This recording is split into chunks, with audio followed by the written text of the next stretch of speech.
Muy buenos días, mi nombre es Carlos Guevara y se me ha concedido el honor de presidir esta fantástica mesa número 3 del coloquio Interdisciplina y Generación del Conocimiento del doctorado en Artes del IMBAL.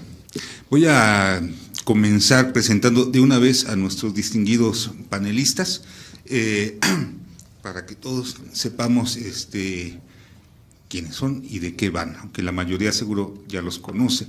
En primer lugar presento a la doctora Miroslava Salcido. Ella es doctora en filosofía, obtuvo la medalla Alfonso Caso como mejor egresada del doctorado, es miembro del Sistema Nacional de Investigadores, es investigadora titular de tiempo completo del Centro de Investigación Teatral Rodolfo Usigli, donde trabaja temas sobre filosofía del arte, filosofía del cuerpo y filosofía de la representación. También es coordinadora de la línea de investigación Liminalidad y Espacios Performativos en la maestría en investigación teatral del mismo CITRU, y ahí diseñó la línea de investigación mencionada. Es profesora y tutora en el programa del doctorado y en otros posgrados de artes escénicas y estudios disciplinarios. Es autora de muchísimas publicaciones, me permito destacar Performance hacia una filosofía de la corporalidad y el pensamiento subversivo, Grecia abscondita, Nietzsche y la reinvención de la antigüedad griega, que está en vías de publicación, numerosos artículos en revistas especializadas, casi siempre sobre el tema de arte-acción y la rehabilitación de Nietzsche para la filosofía del arte y la crítica en la academia. Es miembro honorario del Consejo Editorial de las revistas International Journal of Literature and Arts, Performing Ethos, International Journals of Ethics in Theatre, Concept, de la revista de la Universidad Nacional de Teatro y Cinematografía de Rumania, etcétera, etcétera. Muchas gracias, doctora, por estar con nosotros. Bienvenida. Continúo con la maestra, la doctora Claudia Cabrera. Ella es artista, investigadora y docente, estudió la carrera de Literatura Dramática y Teatro en la Facultad de Filosofía y Letras de la UNAM, hizo una maestría en Estudios Críticos, y un doctorado en estudios latinoamericanos, es candidata a investigadora nacional por el SNI, es actualmente directora del Centro de Investigación Coreográfica del IMBAL. Su trabajo artístico diversificado se centra fundamentalmente en la dirección escénica. Ha realizado montajes y piezas artísticas performáticas. Paralelamente ha trabajado como actriz y guionista. Publicó el libro Límite y Emergencia, Procesos Creativos Inter y Transdisciplinarios, fue coordinadora de programas en el IMASE, donde desarrolló proyectos para la Administración Federal de Servicios Educativos, el Instituto Nacional de Bellas Artes, el Centro Nacional de las Artes, la Universidad Autónoma Metropolitana, el Instituto Mexicano del Seguro Social, entre otros. En el ámbito académico ha trabajado como docente en distintas instituciones de diferentes niveles, maestría de la investigación de la danza, del CENIDI-Danza del IMBA, la Esmeralda del IMBA también, en el Centro de Investigación Coreográfica, por supuesto, en el Centro de Formación y Producción Coreográfica de Morelos, en la Universidad La Salle. Realizado talleres de arte, impartido talleres de arte contemporáneo para niños en el MUAC, en la Secretaría de Cultura, en fin, también una enorme trayectoria. Muchísimas gracias, doctor. Nos acompaña también Sandra Ontiveros, la maestra Sandra Ontiveros. Ella es consultora a nivel nacional e internacional en materia de gestión cultural, emprendimientos artísticos, culturales y sociales. Ha colaborado con diversos organismos del mayor prestigio con el fin de profesionalizar las prácticas de la comunidad artística y cultural. Cuenta con más de 20 años de experiencia en la gestión cultural, ha acompañado a artistas, colectivos e instituciones culturales públicas y privadas, emprendimientos culturales y organizaciones de la sociedad civil en el desarrollo y formulación de proyectos, implementación de herramientas administrativas y organizacionales, así como en las áreas de marketing cultural, relaciones públicas, procuración de fondos, etcétera, etcétera. Es también consultora en materia de concursos y herramientas para presentación de proyectos de obtención de financiamientos tanto nacionales como internacionales, y se ha desempeñado como ponente y conferencista en diversos eventos referentes a las políticas culturales, economía cultural y financiamiento. Y ella actualmente es profesora investigadora de la Universidad del Claustro de Sor Juana y orgullosamente para nosotros, por supuesto, estudiante y egresada de nuestro doctorado en artes. Continúo con el maestro Javier Contreras Villaseñor. Él realizó estudios de letras hispánicas, tanto de licenciatura como de maestría. También realizó estudios de cine en el Centro Universitario de Estudios Cinematográficos CUEC. Estudió en el Centro de Investigación Coreográfica, del que también fue director en algún momento. Formó parte del programa de estudios judaicos de la Universidad Iberoamericana, ha sido tallerista en la Escuela Internacional de Cine y Televisión en Cuba, cofundador y codirector del grupo dancístico interdisciplinario Proyecto Bará, en el que realizó una constante labor coreográfica, videográfica y literaria durante 15 años. Decía, fue director por casi 10 años del Centro de Investigación Coreográfica, es coordinador de uno de los campos de la Maestría en Investigación de la Danza del CENIDI-Danza José Limón, y también es profesor y asesor. Por supuesto, forma parte de la planta de profesores y tutores del doctorado en Artes del IMBAL. Ha sido como intérprete, coreógrafo, videoasta, organizador y docente, ha participado en festivales y encuentros en México, Cuba, Argentina, Chile, Ecuador, Perú, Uruguay, Brasil, Estados Unidos, Alemania, República Checa, Bolivia, Martinica y también del resto del mundo. Ha realizado más de 20 coreografías y ha publicado una enorme cantidad también de libros de poesía y relato. Bienvenido, maestro, muchas gracias. Y el maestro Alejandro, casi doctor, Alejandro Romero. Él nace en Bogotá, Colombia, desde 1985 radica en México, estudió el doctorado en artes aquí, es maestro en artes visuales por la UNAM, se tituló con mención honorífica con la tesis El silencio, espiritualidad en los procesos de creación artística, es también medalla Alfonso Caso al mérito académico, hizo la licenciatura en el Centro Morelense de las Artes en Cuernavaca, ha sido becario del FONCA, del FOECA, del Estado de Morelos, fundador de LOA Taller, espacio multidisciplinar de creación artística, fundador y maestro del taller de cerámica de la Fundación Sebastián, ha realizado montajes escultórico-pictóricos en diversos espacios de la Ciudad de México, incluyendo la Tallera de Siqueiros, Latitud Morelos, Museo Morelense de Arte Contemporáneo Juan Soriano, El silencio del abstracto en el Centro Banff en Canadá, y bueno, participa activamente en diversas actividades de promoción artística también, lo entrevistan continuamente en diversos medios, ¿no?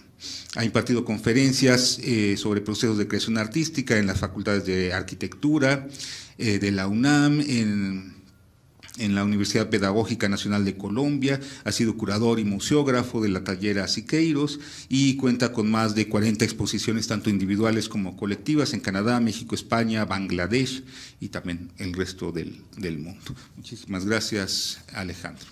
Y finalmente, Leonardo Rodríguez Torres, quien es maestro en estudios visuales, es responsable de la sección de artes de la emblemática revista de la Universidad Veracruzana, La Palabra y el Hombre, profesor de asignatura en el área de investigación y teoría de la Facultad de Artes de la Universidad Autónoma del Estado de México, y trabaja temas de estudios visuales, la teoría de la imagen, la fotografía, los cruces entre la visualidad y la textualidad. Bienvenido, Leonardo, muchas gracias. Que hizo un currículum muy pequeñito, seguramente tiene 50,000 cosas. Bien, pues vamos a comenzar. Para los que no están muy familiarizados con el programa del doctorado, con el plan de estudios, es un programa de 3 años, del cual el primer año tiene 3 cursos obligatorios, 3 seminarios obligatorios, que son el de metodología y el de historiografía, de los que se habló ayer, y de estética y teoría del arte, ¿no? Ya en los siguientes 2 años, que los alumnos tienen que elegir un seminario, ¿no? Pueden inscribirse a más si es su interés y su posibilidad, ¿no? Y ya después discutiremos cómo se constituyen esos otros seminarios. Aquí todavía estamos en esta cuestión del tronco común, por así decirlo. Este seminario de estética y teoría del arte, bueno, hay que decir que desde el principio de que se estaba planeando el doctorado y estos cursos, etcétera, pensamos que no había manera que no podíamos conseguir una persona que supiera de todo para poder dar cualquiera de estas tres materias, ¿no? Entonces, desde el principio nos organizamos de manera que se juntaran en cada seminario un grupo amplio de profesores especialistas en sus diferentes campos, obviamente de las artes, pero también de las humanidades y de las ciencias sociales, para trabajar cada una de estas materias, ¿no?, con la suficiente profundidad en cada una de las áreas de conocimiento. Sí, y además que estos participantes, ¿no?, de estos seminarios fueran personas que tuvieran trayectorias de alguna manera también interdisciplinarias de por sí, ¿sí?, para que justamente no fuera un rollo, o sea, un ciclo de conferencias donde yo les hablo de artes plásticas, nada más importa, nada más es importante, ¿no? Y al día siguiente pues llega otro y les dice de otra cosa, de música o de lo que sea, ¿no? Sino que fueran personas que estuvieran dialogando, y de hecho se trabajaron en muchos casos en común, es decir, no, aunque había un responsable, ese responsable no hacía el programa y nada más se los pasaba y les decía, ahí habla de esto, ¿no?, sino que se trabajaba en común, ¿no? Digo, no siempre fue todo el grupo de profesores, siempre hubo un núcleo, ¿no?, que trabajaron en común, y es un núcleo de diferentes disciplinas. En el caso de estética y teoría del arte, ¿no?, el curso, bueno, fue muchos años sí, en cierta forma muchos años de discusiones antes de empezar el doctorado y antes de convocar a la conformación de un seminario de estética y teoría del arte. De hecho, muchos de nosotros habíamos estado participando en actividades, en seminarios previos, en coloquios, etcétera, donde nos encontrábamos y discutíamos estos temas, ¿no? Entonces, el seminario se organizó con base en la idea de que podríamos distinguir dos tradiciones, por así decirlo, dos vertientes de estas reflexiones sobre la estética, ¿no? Una sería la tradición de la estética como una teoría de la sensibilidad, cómo se construye, cómo se conforma, ¿no? Es afectada por lo demás, etcétera. Una tradición que partiría un poco de Baumgarten y de Kant, ¿no? Y que tendría en ese sentido, ¿no?, vinculaciones con cosas como la epistemología, por supuesto. Si uno lee, como decía antes de entrar al aire el maestro Contreras, ¿no?, uno ve una línea que va de Kant a Schiller, a Marcuse, etcétera, pues tendría implicaciones también con la filosofía política, y por supuesto tendría vínculos con la psicología, ¿no?, incluso con las ciencias de la comunicación, ¿no?, con la historia de la cultura, ¿no? Un poco pensando en autores como Montfort o McLuhan, etcétera, ¿no? Del otro lado tendríamos una tradición que empezaría pues con Hegel, ¿no?, donde la estética sería considerada sobre todo una filosofía del arte, ¿no?, un discurso filosófico o una teoría para entender el funcionamiento del arte, cuál es su sentido, cuál es su función en el mundo, etcétera, etcétera. Sus funciones, bueno, si uno se refiere a Hegel, pues incluso ontológicas, ¿no?, epistemológicas, etcétera, y bueno, por supuesto de ahí una enorme cantidad de teorías, incluso teorías ya específicas de cada arte, ¿no?, etcétera. Entonces, sobre esas dos líneas se fue construyendo un poco el asunto, ¿no? Y además lo complejizamos un poco, dividiendo el curso en tres grandes apartados, ¿no? O sea, uno tendría que ver con formulaciones teóricas que constituyan los paradigmas básicos, ¿no? Y bueno, pues igual fue un poco criminal, pero los pusimos a leer a Kant y a Hegel y a otros por el estilo, ¿no? El segundo remite a los debates políticos y civilizatorios que atravesaron durante el siglo XX y el siglo XXI, las teorizaciones estéticas, ¿no? Hicimos ese corte porque correspondería con la cuestión de la modernidad. Y el tercero, pues un repaso de las principales formulaciones estéticas en el siglo XX y XXI, ¿no? y también todo esto también relacionado con América Latina. Y se conformó un grupo muy interesante y muy importante, donde estaban, aparte de los que están aquí presentes, pues gente como el maestro Alfredo Bursa, que está por allá, el maestro Alberto Híjar, Luis Jaime Cortés del CENIDIM, del Centro de Investigación Musical, que además de compositor y creador, es también filósofo, ¿no? La doctora Lourdes Fernández del área de danza, que también está por acá, ¿no? En alguna ocasión colaboró con nosotros nuestra querida doctora Francesca Gargallo, ¿no? Obviamente para hablar de las teorías feministas, ¿no? En fin, ¿no? Esto se conjuntó así en lo que respecta al primer semestre. El segundo semestre era ya dedicado específicamente hacia América Latina. Y aunque se eligió ¿cómo decirlo?, una aproximación cronológica al estudio de los trabajos ya específicos de artistas, ¿no?, en lo que teorizan y en lo que realizan en sus prácticas concretas, no se planteaba como un curso de historia del arte, sino como un curso de reflexión, digamos, teórica sobre los diferentes aspectos. Ahí ya nos soltamos más el pelo, leíamos, por ejemplo, a Ángel Rama, a David Harvey, ¿no?, a Beatriz Arlo, en fin, a todos estos, y por supuesto a movimientos artísticos, ¿no?, que habían sucedido en América Latina. Ahí, por ejemplo, Luis Jaime Cortés nos habló de música culta, ¿no?, latinoamericana, ¿no?, que para muchos era un descubrimiento, porque es música que ahora sí que no se pone en la radio y ni siquiera se pone en los conciertos de las sinfónicas y filarmónicas normalmente, ¿no? Hablamos incluso de música popular, incluimos cine, incluimos literatura, ¿no? Incluimos diseño también, ¿no? Etcétera. Entonces ahí también participaron, ¿no?, aparte de estos que he mencionado, ¿no?, estaba Eduardo Contreras del Centro de Investigación Musical, José Manuel Mateo de la UNAM, del área de filológicas, ¿no? Hablamos también de arquitectura y de artistas mujeres con la arquitecta Marta Olivares y Dina Komisarenko, no los veo por aquí, ¿no? Y bueno, por supuesto, repetimos algunos de los que estábamos. Hablamos de, bueno, estaba también la maestra Cristina Híjar, en fin, ¿no? Y tuvimos incluso invitados internacionales como la maestra Mercedes Borges de Cuba, que justamente junto con la doctora Lourdes Fernández, ¿no?, nos vinieron a hablar de estos planteamientos tan interesantes sobre la transculturación a partir de Fernando Ortiz, ¿no?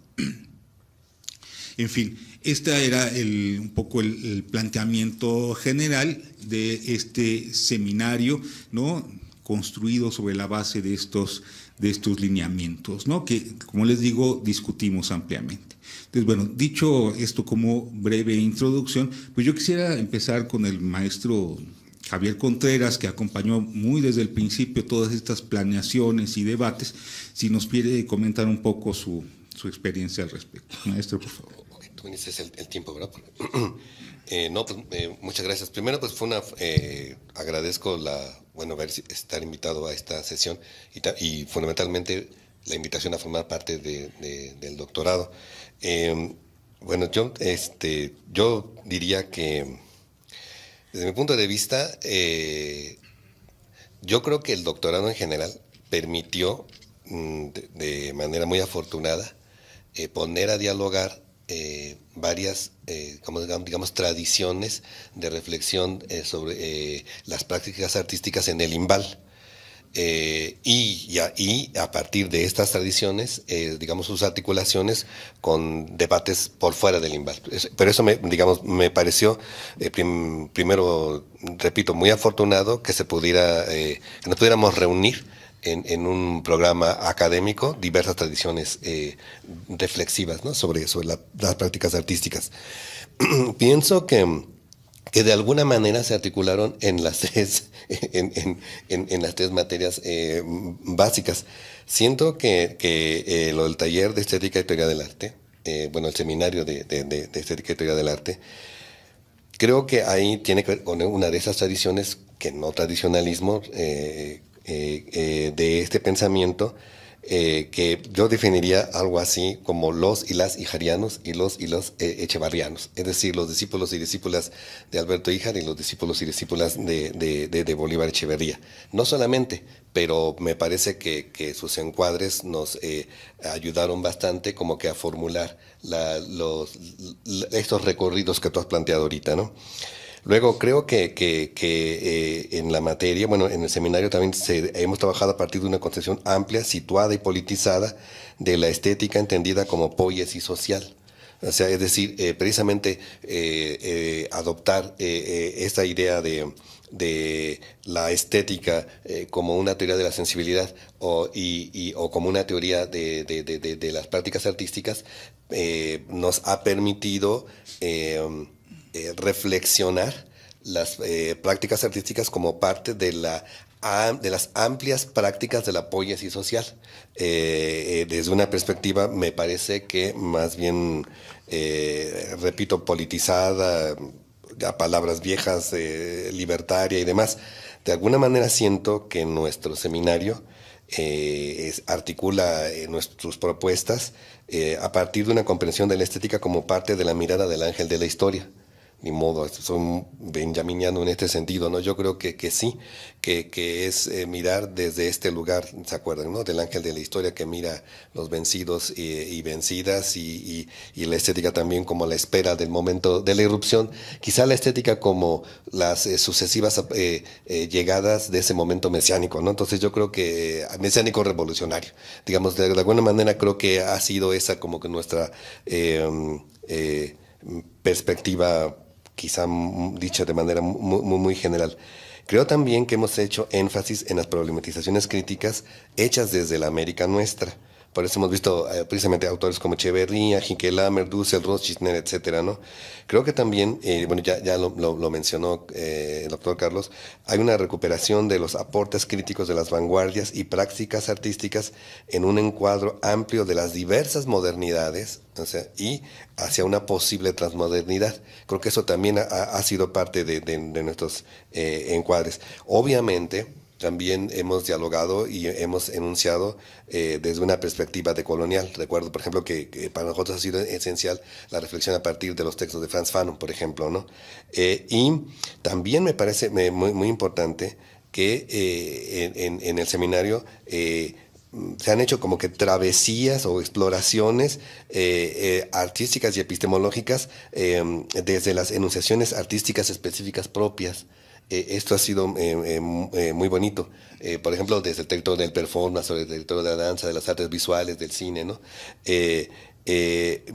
Y me parece también algo también muy importante que en el seminario ha habido una reivindicación del docente investigador artista en general, del IMBAL, y digamos en general, y del IMBAL en lo particular, como un digno sabedor, como dignos sabedores, sabedoras. Esto me parece clave porque yo creo que la mayoría de los que hemos participado en dando clases, pláticas y demás, ha sido precisamente, somos gente que, como ahorita tú lo mencionaste en la lectura de las currículas, bueno, que estamos en varios mundos al mismo tiempo, ¿no? Tanto, digamos, en el ámbito teórico, en el ámbito de la docencia y en el ámbito de la praxis artística. Yo creo que eso ha sido sumamente enriquecedor. Pues creo que para mí eso sería como una descripción general de una propuesta que me parece necesaria, obviamente enriquecible, pero que ha sido fundamentalmente una experiencia muy disfrutable. Entonces, no sé, ahí lo cerraría. Muy bien, muchas gracias. Habría, digamos, en cierta forma, otra tradición, o no sé si una vinculación, aparte de esta que menciona Javier, ¿no? Que sería, digamos, la estética como una filosofía de la vida, pues, o de hacer de la vida una obra de arte, algo así, digamos, en esos términos, ¿no? Un poco lo de Nietzsche, ¿no? Entonces, en ese sentido, yo quisiera dar la palabra también a Miroslava, a ver qué opina de esto, ¿cuál fue su experiencia también dentro del seminario, ¿no? En los temas que te tocó exponer? Muchas gracias. Hola, mucho gusto. Bueno, agradezco la invitación. Y bueno, yo hablaría como mi experiencia dentro del seminario, di pocas clases, ¿no? Es decir, yo en el seminario me parece que di 2 o 3, donde traté de exponer no tanto como mis marcos teóricos, como lo que yo pienso sobre lo que es escribir sobre arte. Y me parece que la búsqueda de un posgrado interdisciplinario, no me gusta ya casarme con los términos. O sea, como les decía yo ayer, hay como ciertos bautizos que hacemos que permiten a nivel institucional producir cierto tipo de reconocimientos.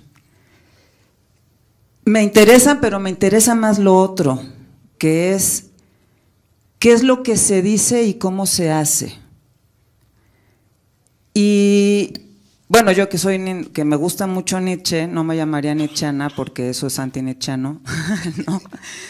Pero me parece que la interdisciplina tiene que ver con lo que Nietzsche señaló en El nacimiento de la tragedia, en su prólogo, donde dice que hablar de la tragedia tiene que ver con ver la ciencia, recordemos que él era filólogo, de muchísima raigambre académica del Colegio Prusiano, ¿sí? De muchísima disciplina, de muchísimo estudio, de muchísima argumentación y búsqueda de fuentes, ¿no? Y como filólogo dice, de lo que se trata es de ver la ciencia con la óptica del arte y el arte con la óptica de la vida. Y para mí, en mi experiencia y en la forma en la que yo trabajo en clase con quienes participan conmigo, me parece que ese es el ejercicio postdisciplinario, ya no diría yo interdisciplinario, porque bueno, ahora nos gusta mucho hablar de las plinas, ¿no? Entonces, la interdisciplina, la multidisciplina, pero esos son nombres.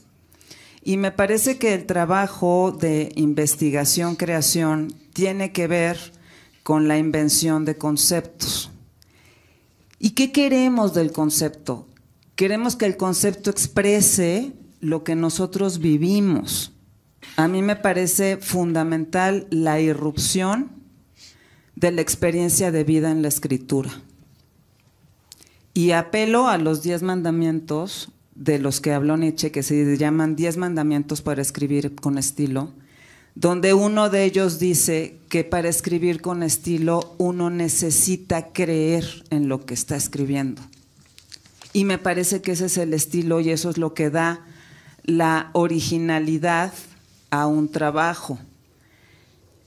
Por otra parte, en las clases que yo di y sobre todo la experiencia que yo he tenido como asesora en procesos de investigación, creación, ha sido para mí no enseñar nada, sino más bien intentar. Hay un texto de Deleuze que se llama hacer audibles fuerzas que en sí mismas no lo son. Y me parece que la investigación es eso, hacer audible una fuerza que no ha sido escuchada. Razón por la cual nuestros marcos teóricos y nuestros conceptos no son solamente los de autoridad, sino las historias de vida. Porque me parece que es a partir de la historia de vida que uno puede crear un concepto que hace audible una fuerza que no ha sido escuchada.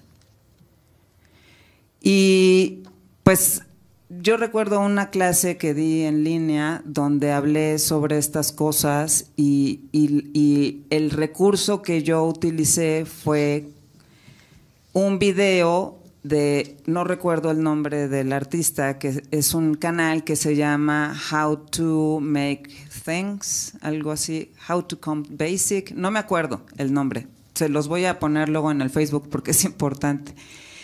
Y yo empecé hablando y poniendo cómo se hace un pastel.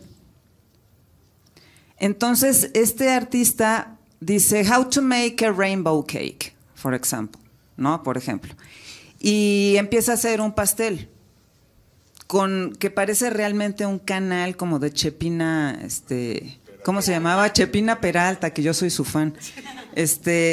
Y lo digo porque la conocí y esa mujer es filósofa fue amiga de mis padres. Entonces ella era una gran cocinera, pero era es una gran pensadora. Si ya murió, bueno, pues entonces ya ni me acuerdo. Pero ella cocinaba y mientras yo estaba en la cocina con ella cocinaba y ella iba pensando, iba armando ideas a través de los ingredientes. A mí me parece que la investigación es algo muy parecido a la cocina, a estar probando distintos ingredientes hasta que uno encuentra el sazón que le corresponde. Y esto, por supuesto, que tiene que ver con el fenómeno de la escritura. A mí me parece que la producción de una tesis, la escritura, yo pensándola desde el performance, que es a lo que me he dedicado y que ahora quiero meterme en la cuestión de qué es lo que tiene que ver la escritura con el performance, ¿no? Es el carácter performático de la escritura. Me parece que la escritura de una tesis tiene mucho de performático. Bueno, esto por un lado. Y Nietzsche dice, hay que escribir de tal manera que sea evidente que lo que uno cree en lo que está escribiendo. Eso quiere decir que como tutor o como tutora, en mi caso, lo que a mí me ha llevado a experiencias, por ejemplo, en la tesis de Slava y en la tesis que estoy dirigiendo ahora de Marina, es que no todas las tesis obedecen a los mismos parámetros. Hay que romper con el formato de la tesis, porque las experiencias de vida son muy distintas y por lo tanto las escrituras. Y a mí me parece que justamente una filosofía del arte tiene que ver con esta cuestión centaúrica de la que Nietzsche hablaba, cuando Nietzsche dice estoy a punto de convertirme en un centauro cuando era filósofo. Dice porque soy filólogo, pero soy filósofo y soy músico. Y ahí es donde a mí me parece lo que yo llamaría el carácter progresivo de la interdisciplina, como en el rock. Es decir, que se puede ir de progresiones del flamenco al rock, al blues, al funk, ¿no? Y a mí me parece que la interdisciplina es una escritura progresiva. Entonces, se puede hablar de teoría del arte y se puede hablar de filosofía del arte en tanto que filósofo siendo músico, en tanto que poeta, en tanto que pintor, pero no está colocado en uno solo de los fenómenos, sino que es un fenómeno que todo el tiempo está en un proceso de progresión. Yo hablaría de una investigación progresiva.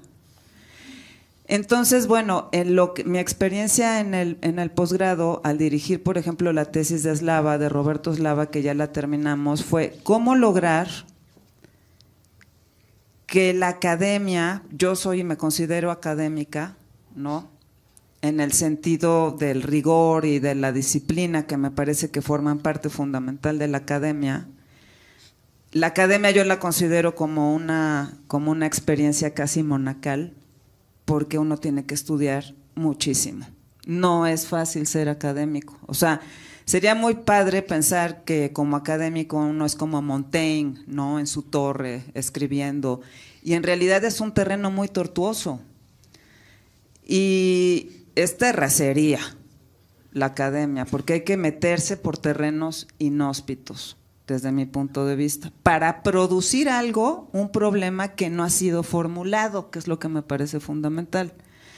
Entonces, bueno, en el caso de Roberto Slava, era cómo lograr que en un discurso académico articulado y profundo, disciplinario, más no disciplinante, ¿no?, se pueda expresar una experiencia artística. Y ese fue un proceso muy difícil. ¿Cómo darle voz a una tesis que tiene un marco teórico que nos permite mantenernos en la academia? Porque creo que es de lo que se trata. La academia es autoritaria, pero pues ni modo, ¿no? Y bueno, pues me siento satisfecha porque hicimos una tesis que tiene un constructo teórico que es bastante sólido, pero que inicia contando cómo es que Slava llega al teatro. Y él habla de cómo de niño se puso a imitar a Rafael, al divo de Linares, ¿no? Me parece importantísimo que una tesis esté atravesada por las historias de vida. Y bueno, ahora estoy trabajando con Marina y claro, yo llegué a un momento en que vi la tesis de Marina, pero la vi en el piso, la vi impresa y la vi en el piso, porque imprimí los textos y dije, claro, es que la estoy dirigiendo mal. La estoy dirigiendo mal porque estoy tratando de hacer audibles problemas que no tienen esa vía. Ella tiene que entrar por el diario íntimo. Ella tiene que entrar por las historias de vida, tiene que entrar por su experiencia del parto, tiene que entrar por sus talleres de performance. Por lo tanto, es una tesis súper distinta a la de Slava. Y bueno, entonces en ese sentido, pues mi experiencia ha sido básicamente aprender a dirigir tesis sin que yo imponga mi visión. Y eso es muy difícil, porque soy ególatra por naturaleza. No, pues porque uno trae toda una academia, trae toda una formación, pero hay que estarla cuestionando todo el tiempo, ¿no? Entonces, bueno, pues también me siento contenta de estar aquí porque me parece que estamos ante un semillero de nuevos investigadores y eso lo necesitamos en el CENART, en México y bueno, pues eso, hagamos audibles fuerzas que no lo son. Gracias. Muchas gracias. Eso de que el camino es terracería y aparte lo corren a uno sin aceite, entonces.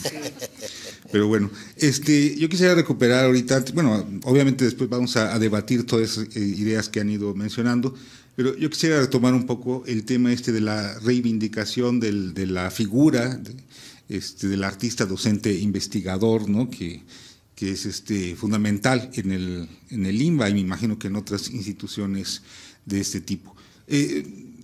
Claudia, ¿qué nos podrías decir al respecto? Tú que tienes justamente ese perfil, ¿no?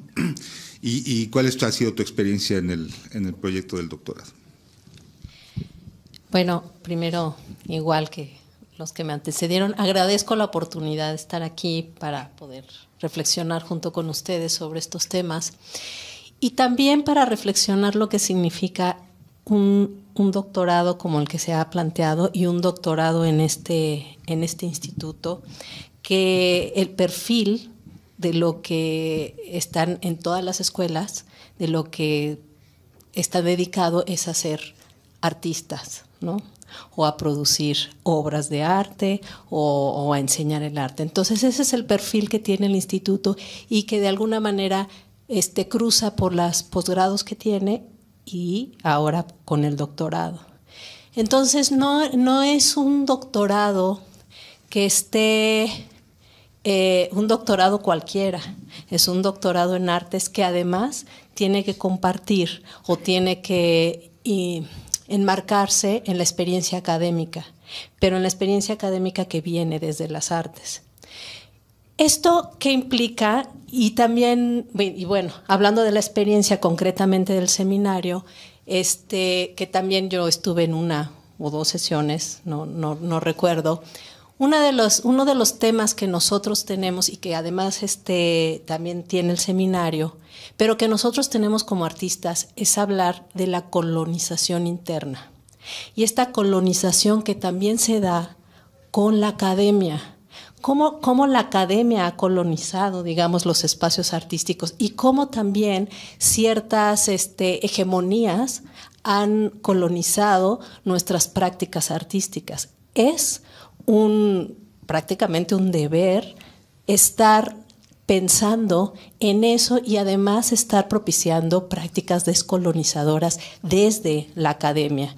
Y tenemos el espacio que puede facilitar esta práctica, porque cuando nosotros estamos pensando desde el arte, empiezan a ocurrir otras cosas y tenemos que decir que el arte es una máquina de pensamiento y también produce conceptos y también está exponiendo. La cuestión es que los está exponiendo ¿de qué manera? ¿De qué otra manera? Y también se trata de dialogar, por supuesto, con la academia, porque no se trata de negar. Y aquí hay otra idea en las filosofías de colonizadoras o prácticas de colonizadoras que tiene que ver con el mestizaje, porque también nosotros tenemos prácticas donde conviven contradicciones, convive la contradicción de la teoría con lo de la práctica, convive la contradicción de un tipo de arte con nuestros tipos de arte, con nuestras formas de hacer, cómo se están disciplinando en algún sentido a los artistas, en qué tradiciones se están disciplinando y qué tradiciones podemos estar haciendo convivir y haciendo que surjan esas otras voces.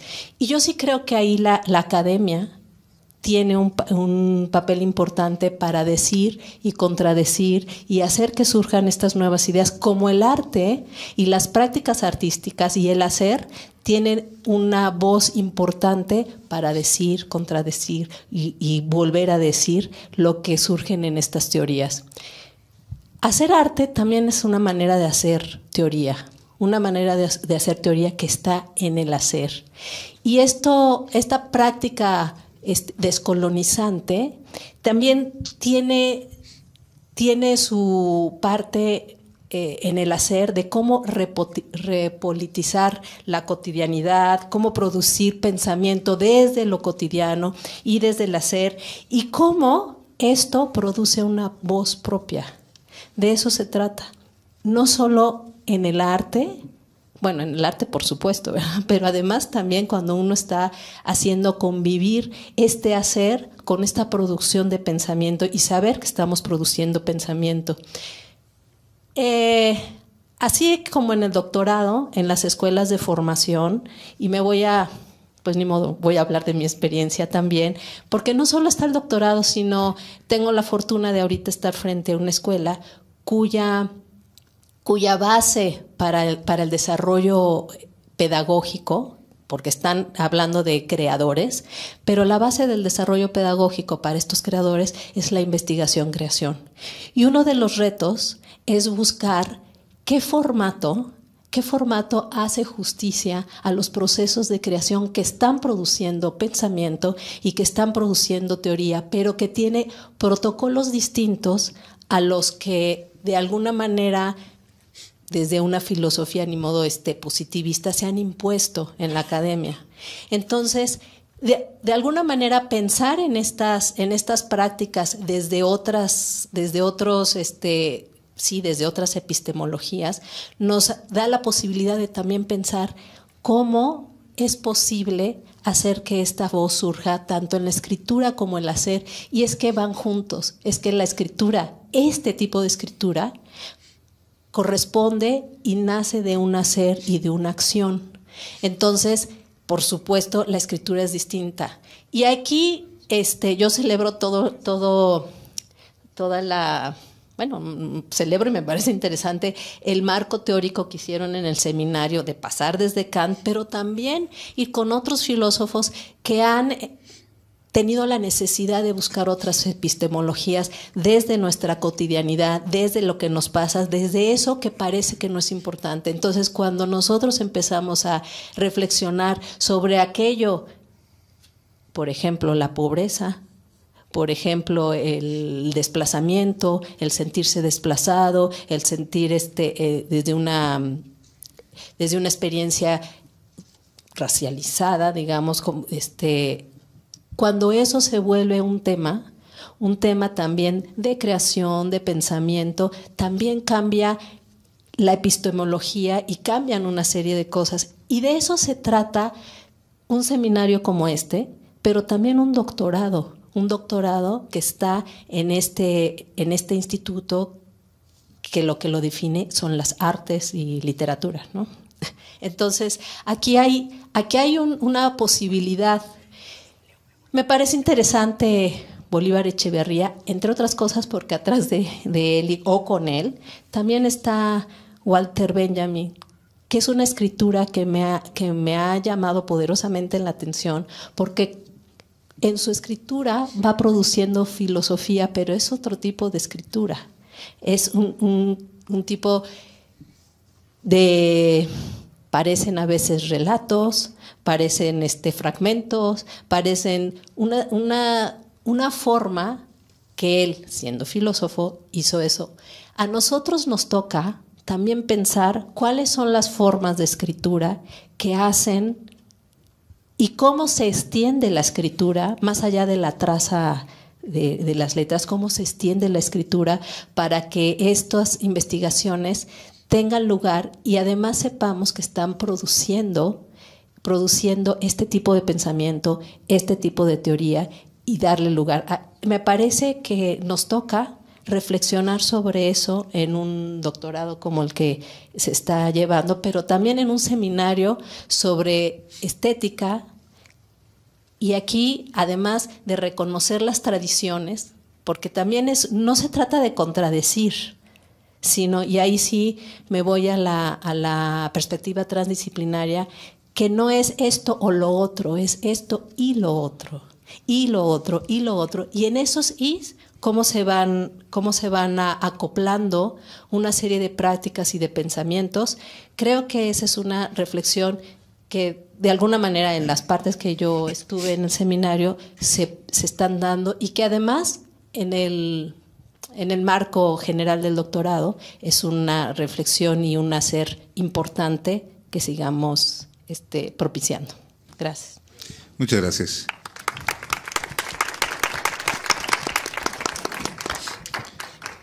Muchas gracias. Sí, en relación con esto, brevemente, una pequeña probadita de lo que leímos, ¿no? Y leímos los textos originales, nada de que hay el resumencito que hizo no sé quién, ¿no? O sea, leímos a Kant, leímos a Hegel, leímos a Benjamin, leímos a Adorno, leímos a Horkheimer, a Marcuse, a Lotman, a Bolívar Echeverría, a Alain Badiou, a Merleau-Ponty, Nietzsche, Deleuze, Rancière, Mouffe, Krakauer, Steyer, Boaventura de Sousa, David Le Breton, Enrique Dussel, Franz Hinckelhammer, Franz Fanon, Achille Mbembe, Clint Bartra. En fin, leímos también a investigadores de nuestros centros que han escrito libros fundamentales de la historia de nuestras artes y que no aparecen luego nunca en ningún plan de estudios, ni siquiera de las propias carreras de esa disciplina aquí en México, ¿no? Entonces, eso es yo creo que ya nada más por eso yo diría que este seminario ya fue un éxito, ¿no?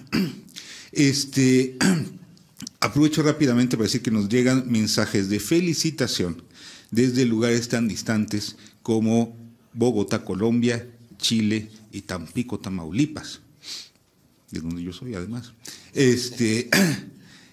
Muchísimas gracias por vernos desde allá. Quisiera pasar ahora con los estudiantes, nuestros queridos colegas, y preguntarles también a ellos, ¿no?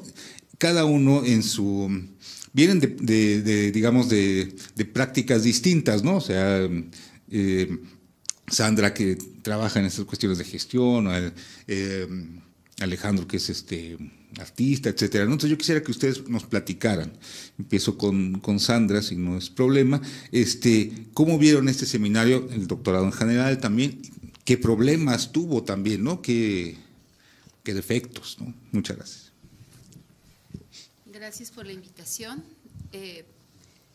Pues bueno, yo he de confesarles que el seminario lo sufrí muchísimo, porque yo decía, ¿qué estoy haciendo acá? No entiendo nada, no porque no entendiera los textos, sino porque decía yo, en mi quehacer, me dedico a la gestión cultural, pero también a trabajar con muchos funcionarios y funcionarias, tratar de explicarles por qué el arte y la cultura son importantes y por qué hay que darle dinero y por qué hay que hacer infraestructura y por qué no hay que quitar las becas y por qué además las empresas tendrían también que colaborar. Y yo dije, ¿y qué estoy haciendo acá? ¿No? Pero resulta que después de ese semestre horrible, donde yo dije, ¿por qué estoy ocupando el lugar de alguien más que debería aprovechar esto? Y yo, pues no sé. En el siguiente semestre, como que en el periodo vacacional, dije, el asunto es que estos debates políticos y civilizatorios empiezan a obligarme a cuestionar por qué esas reglas y por qué esas posiciones políticas entrecomilladas, ¿no? Por qué esas decisiones se tomaban desde esos puntos de vista, primero, porque para poder argumentar ante otro que no entiende nada, como yo en ese sentido, ¿no? Habría que explicarlo desde otra parte, ¿no? Entonces, a mí, esta parte de la estética, dije, bueno, ¿y eso qué tiene que ver? Pero después empecé a relacionar cómo todo esto tiene implicaciones en la vida social, ¿no? Porque la gente sí tendría que tener estos acercamientos al arte y porque estos debates de la estética y de la teorización del arte para mí tendrían que representar oportunidades de producir no solamente conocimiento como en la teoría, sino argumentos mejores para poder decirle a un funcionario de la Secretaría de Hacienda que no es un privilegio hacer arte y tener una beca, y que los impuestos se tendrían que cobrar de otra manera si yo no puedo argumentar desde esas disidencias y tensiones, ¿no? Entonces, pues sí, les digo que ese primero, yo casi lloraba, yo decía, no sé qué estoy haciendo, leyendo a Hegel, por favor, ¿no?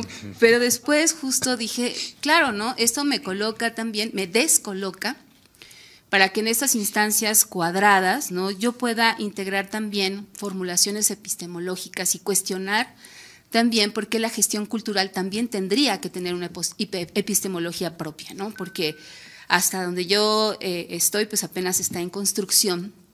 Y entonces esto pues también me metía en debates, ¿no? Porque yo llegaba ya contaminada con estos relatos arbóreos que nadie entendía, y dije, pues tengo que hacer una traducción, ¿no? Que el texto que me encantó fue el de Miekeval, ¿no? De los conceptos viajeros de las humanidades, y dije, claro, pues, ¿qué estoy haciendo yo explicándole Hegel a esta gente, ¿no?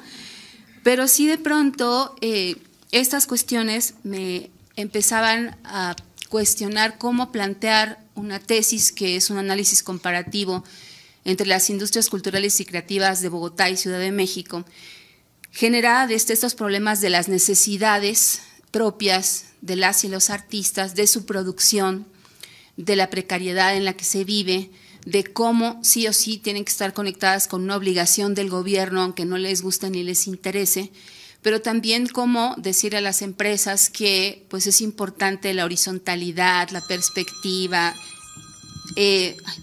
gracias, estas perspectivas, ¿no? Y por otro lado también este asunto de la interdisciplina, yo decía, bueno, es que cómo, no entiendo cómo llegar a eso si yo misma no soy capaz de ver esa problemática que tengo y que todo el día la vivo y que de eso vivo, pero desde otros ojos, ¿no? Y yo dije, ya encontré, fue como el eureka de qué maravilla, ¿no?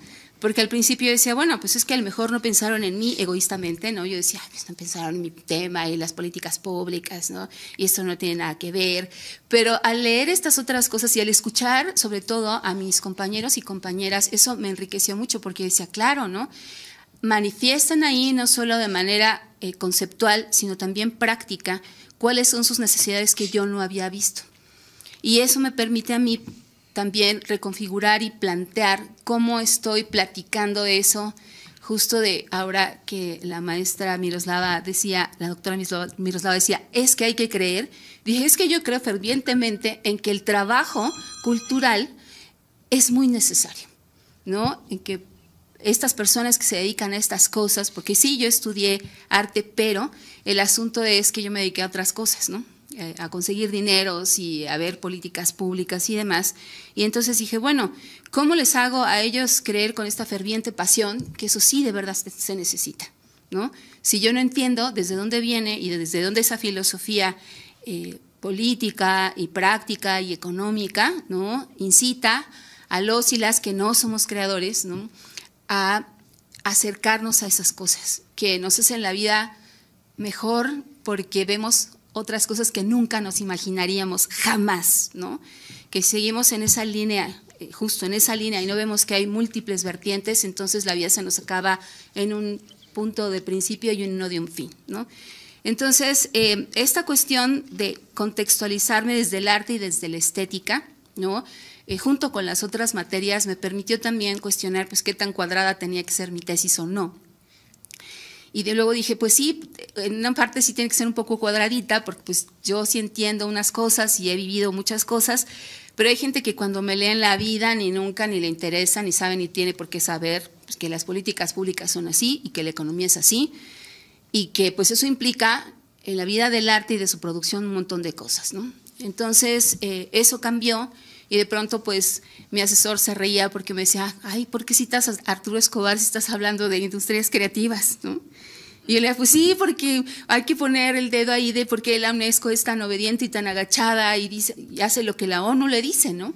Porque pues sí, hay que cuestionar eso. Yo entiendo que hay que escribir un parámetro pues, medianamente histórico, pero pues también cuestionar esas cosas porque somos muy obedientes de pronto con eso y por eso esas reglas para comprender el arte y sus prácticas que tienen que ver con la política y la economía, pues no están allí, ¿no? Yo las veo ausentes y analizo todo lo que hacen los gobiernos y las administraciones y las secretarías de Estado y ahora digo, claro, ¿no? Esto no tendría que estar planteado desde ese lugar, se les olvida que hay otras voces. Y cuando pasamos a la parte de Latinoamérica, yo fui muy feliz porque dije, ay, por fin, ¿no? Alguien que también coincide como en lo que yo estoy planteando, pero desde otro lugar, ¿no? Entonces, igual, ¿no? Bolívar Echeverría, Buenaventura Sousa, ¿no? Me ayudaron también como a decir, a ver, sí, hay una necesidad del gobierno, pero no es la única. Sí, hay una necesidad de que otros aporten económicamente, pero también hay cuestiones de estructura, ¿no? De sociedad que permiten o no plantear, pedir, relacionarse y correlacionarse, y créanme que ahora mis discursos son muy distintos, ¿no? Planteo desde otra perspectiva y contrario a lo que yo esperaba, hay mucha empatía de parte de las empresas que yo hasta me quedé sorprendida, pero creo que fue la manera de argumentar y de verlo desde este punto de vista que me ha dado otras ideas para poder hablar con esa misma gente que ha resultado, la verdad, bastante fructífero. Y pues esa es mi experiencia. Gracias.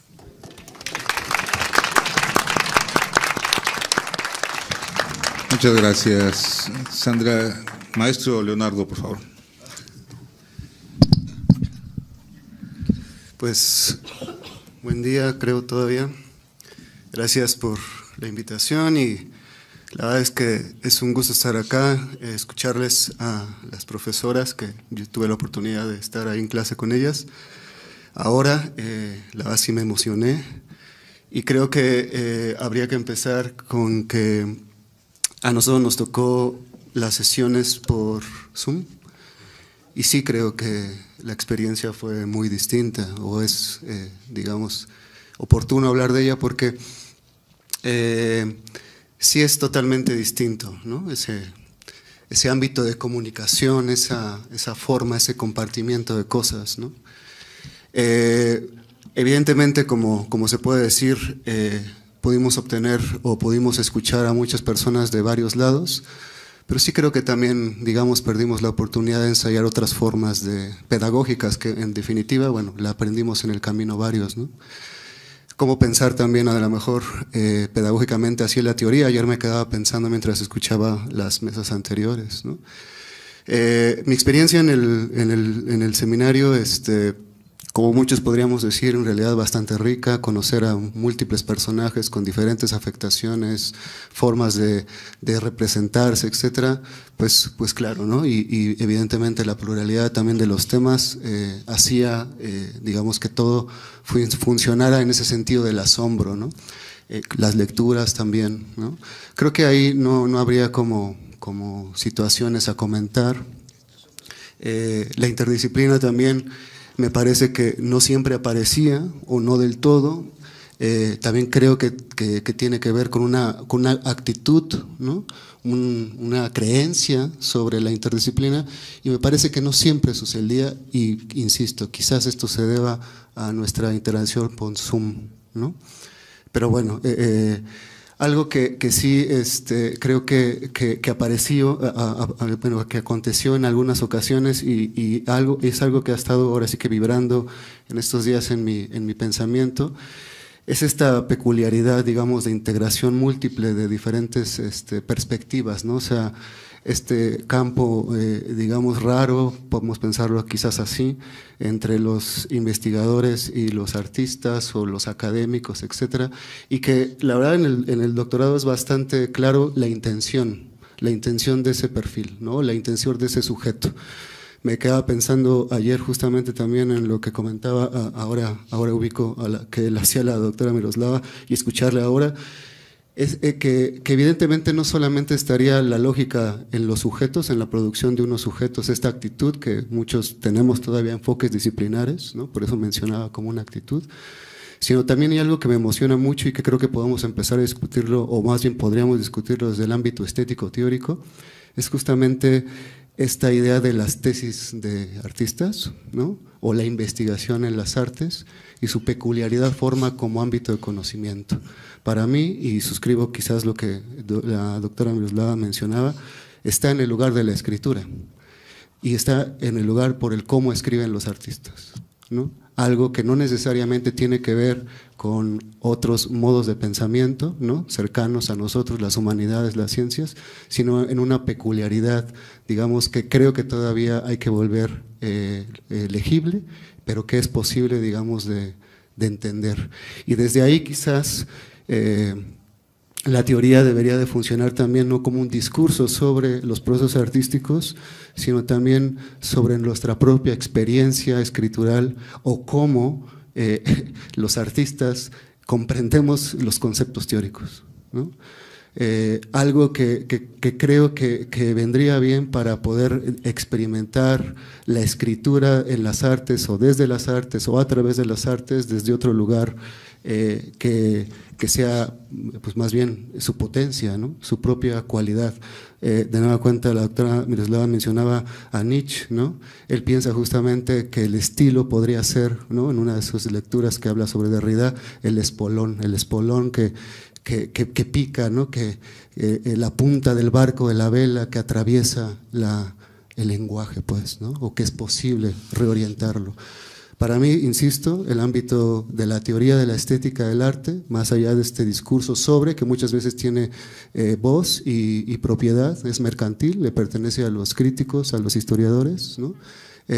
También puede, digamos, devenir en la propia experiencia del sujeto artista, ¿no?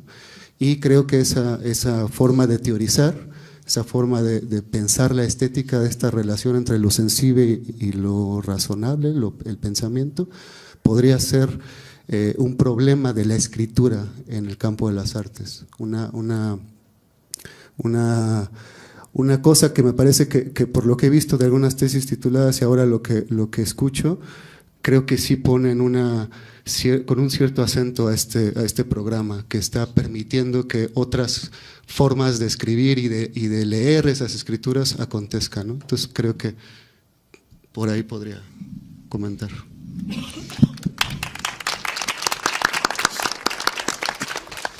Muchas gracias.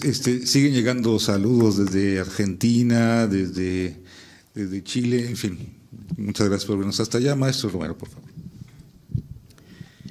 Bueno, muchas gracias. Agradezco por la invitación. Para mí es un verdadero honor estar en esta mesa con tan destacadas y destacados artistas, docentes, investigadores. Entonces, mi experiencia, básicamente, pues yo me formé como técnico en artes plásticas, en donde solo pintaba, dibujaba, después la licenciatura en artes visuales, pero fue hasta que llegué a la maestría en la Facultad de Artes de la UNAM, con mi tesis El silencio, la espiritualidad en los procesos de creación artística, análisis, propuesta escultórica e instalación, que me cuestioné muchas cosas, o sea, hacia dónde tenía que ir dirigida la propuesta artística de una persona que siempre ha reflexionado y demás a través de lo matérico. Pero resulta que la teoría va ligadísima y desde ahí me convencí de que la teoría y la práctica van de la mano como un ente único, indivisible, y eso es lo que reflexionamos a partir de mi tesis en el doctorado. Entonces llego, digamos, termino la maestría, logro bastantes cosas, se abren muchas puertas, me voy a una estancia en Canadá, hago un proyecto que consistía en tallar 12 troncos de mármol, perdón, de madera de cedro canadiense, que es muy diferente al cedro de aquí, y simplemente era conectar con el entorno, con el silencio, a partir de rituales cotidianos. Pero todo eso lo fui como reflexionando hasta que llegué al doctorado. Cuando hice el montaje en círculo con luces dirigidas generando sombras, me percaté que unos músicos de Nueva York, los Twin Kids, se pusieron en medio del círculo y empezaron a improvisar voces. Y dije, ah, caray, aquí hay algo, ¿no?, para explotar. Después me entero del doctorado en artes e interdisciplina y dije, creo que por ahí va dirigida mi investigación, ¿no? Entonces me meto al doctorado y, como ya mencionaron en estas excelentes materias, por ejemplo, siempre hacemos la broma con mi tutor, el profesor Gursa, que gracias a Hegel, él es mi tutor, y es que dio una excelente charla de Hegel y dije, él tiene que ser mi tutor, no sé cómo le vamos a hacer, y ha funcionado bastante bien, ¿no? Entonces yo llego al doctorado con preguntas que básicamente son, ¿qué es lo que busca un artista? ¿Hacia dónde lo lleva su necesidad interior? ¿Cómo equilibrar la vida de un creador artístico en las exigencias comerciales que hoy en día parecen colocar a uno de los grandes de uno mediano? ¿Cómo vivir del arte sin volverse un producto? ¿Qué es un artista consolidado de uno que no lo es? ¿Es el éxito comercial y la sociedad la que deciden si un artista es bueno? Entonces todo eso empecé a reflexionarlo y llegué a la conclusión de que no podía hablar de esos temas si no es a partir de mi propia praxis artística. Entonces comencé con este asunto interdisciplinar en mis montajes a invitar a personas que se dedicaran a otras disciplinas, como un músico, una bailarina de danza clásica, un videoasta, una diseñadora, y empecé como a darme cuenta que el discurso se puede ampliar, pero siempre el sustento a partir de una teoría. O sea, para mí, el hacer mi tesis me llevó a reflexiones que si no las hubiese escrito, no hubiera llegado a la conclusión de que el que llamé método del silencio es el método que utilizo para crear arte. Y no solo eso, sino que a partir del método del silencio llegué a la conclusión que tenía que hacer un manifiesto del silencio, el cual no es otra cosa sino mi postura como artista del siglo XXI y hacia dónde debemos ir encausados, hacia dónde debemos reflexionar, hacia dónde debemos interiorizar y después eso exteriorizarlo. Y pues nada, por ahora ahí va. Gracias.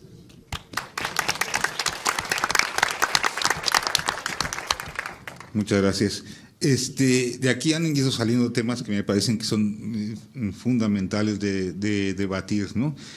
Un primer tema tendría que ver con esto de la academia, de las formas de la academia, de las formas institucionales, ¿no? Porque pensamos en la academia y a lo mejor nos imaginamos a unos señores viejitos ahí diciendo, no, esto no debe pasar. Pero en realidad es toda una institución, ¿no? Incluso a nivel de sus procesos administrativos, de sus indicadores institucionales y todo eso, ¿no? Lo que está ejerciendo presión para que a nivel de la clase en particular, ¿no? De la clase ya así en el salón, o a nivel de los procesos de titulación, etcétera, sean de una determinada manera y no de otra, ¿no? Entonces, ¿cómo arreglamos eso? Bueno, o más bien, hay que empezar a discutirlo, porque todos dejamos pasar eso, ¿no? Ahora el indicador es tal, ¿no? Entonces, pues ahora llénenlo, ¿no?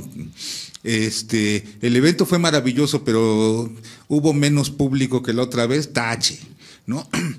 El maestro, pues sí, es muy bueno y sabe mucho, etcétera, pero a su materia nada más inscribieron 3, córranlo, ¿no? Ese tipo de situaciones, de indicadores que atraviesan todas las instituciones públicas y privadas, ¿no? Eso es algo que se debe visibilizar y se debe discutir, ¿no? Justamente para defender el espacio de la verdadera academia, de la investigación, de la creación artística, etcétera, ¿no? Yo quisiera hacer una ronda así de todos en relación con esto y en relación también con estas formas de pensamiento, porque decían, el arte es también teoría, el arte es también producción de conceptos, etcétera. Y eso me parece fundamental, ¿no? Porque para mucha gente, incluyendo o empezando por las mismas instituciones artísticas, parece que el arte es nada más, como decían ayer, entretenimiento o algo cosmético o algo así como de adorno fifí, ¿no? Para que levante uno su tacita con el dedo meñique, como decían los tres chiflados y Bob Esponja, ¿no? Y no se ve esta tradición que en efecto existe desde el Renacimiento, ¿no? Del arte como un conocimiento en sí mismo, y además un conocimiento que se legitima precisamente porque el medio que utiliza y el lenguaje que utiliza es vaya, no se puede decir de otra manera. Claro, yo puedo agarrar una pieza de Beethoven y decir, no, Beethoven significa esto y aquello y lo otro, y la quinta sinfonía, sí, claro, es cuando el destino llama a la puerta, ¿no? Papapapán, etcétera. Pero eso solamente son traducciones y bastante pobres de lo que es la experiencia misma de la sinfonía o del poema o de la imagen, ¿no? Y lo que reflexionaba Hegel, ¿no? Si se pudiera decir lo mismo en un arte que en otro, pues no existirían a uno de los dos, ¿no? Y si existen, lo que se dice en sonidos es algo que solo se puede decir en sonidos. Lo que se dice en movimiento es algo que solo se puede decir en movimiento, ¿no? Lo que se piensa en imagen, lo que se piensa en movimiento, lo que se piensa en sonido, solo se puede pensar ahí, ¿no? Y está bien que uno pueda escribir, ¿no? La escritura misma es un arte, ¿no? Y eso es algo que luego se nos olvida, o se les olvida a algunas personas que agarran y dicen, pues que a ver, estos compañeritos que estudian arte, que escriban un ensayo, ¿no? Pues escribir también es un arte, ¿no? A ver, tú dibújame una idea, ¿no? No, pero es que escriben desde chiquitos, dibujaban desde antes de aprender a escribir. Tú dibujaste antes de aprender a escribir, dibújame tu idea. No. Ese es un grave problema que lo tienen las mismas instituciones artísticas. Entonces, yo quisiera abrir una primera ronda.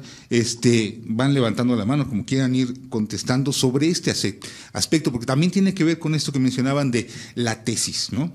Que nosotros hicimos un poco de trampa porque le dejamos la tesis, pero nunca nos comprometimos, ¿no? Ni lo pusimos en ningún lugar, en que la tesis tenía que tener 155 páginas, tamaño de 12 puntos, doble interlineado, con sistema de citación no sé qué, bla, bla, bla, etcétera, y con 25 citas en cada página.